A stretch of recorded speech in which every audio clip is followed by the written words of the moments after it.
Let me finish it fast. I'm out of time.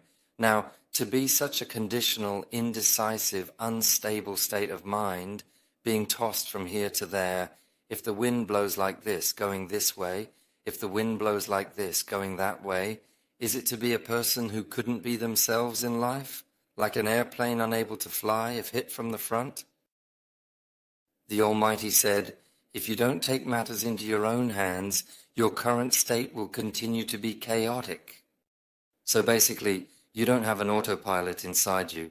It will take you in the right direction, even if you're not there. No, we departed from you, and each individual bears their own burden on their neck, indicating that Allah has bestowed upon every person the accountability for their own choices, irrespective of whether they are correct or incorrect.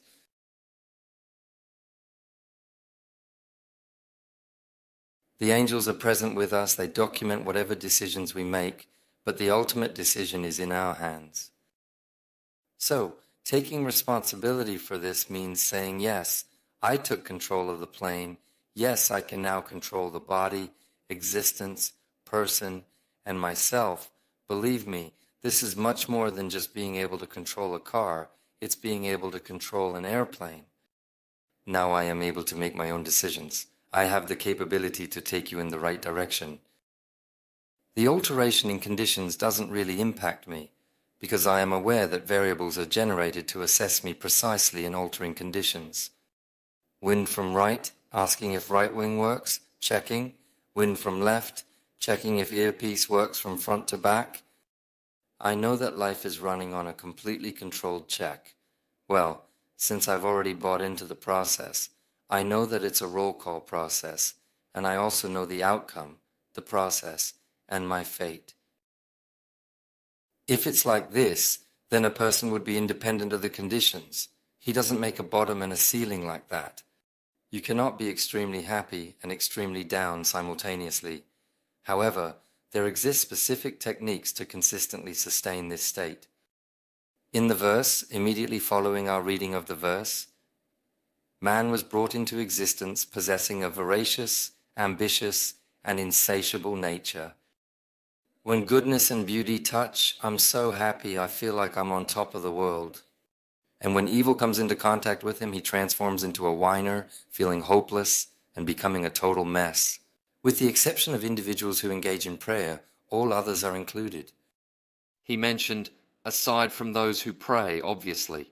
Those who establish prayer, that is, those who perform prayer as a relationship with the Creator, speaking to Him in communion, giving their full attention, saying, I am preparing for the day of judgment. You are the owner of the day of judgment. I hope for your mercy. O Lord, protect me from straying to the right or left, from becoming angry like those who have gone astray, from deviating from the path.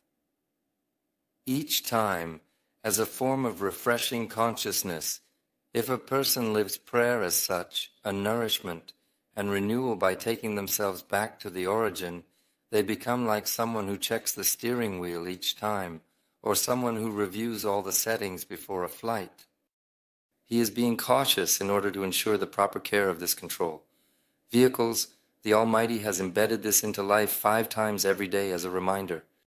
Even between these 2 moments, it demonstrates the extent to which the likelihood of life throwing us from the right, left, front, and back is high. Only a person who is peaceful, happy, content with their spouse, children, family, and surroundings, and who envisions a harmonious future and has potential, can make a decision. Individuals who hold the belief that life is a random and blind process, that life has no purpose, who perceive themselves as purposeless beings produced by life, who reject responsibility, reject will, and assert that they live randomly, are essentially stating that a person is unable to make a decision.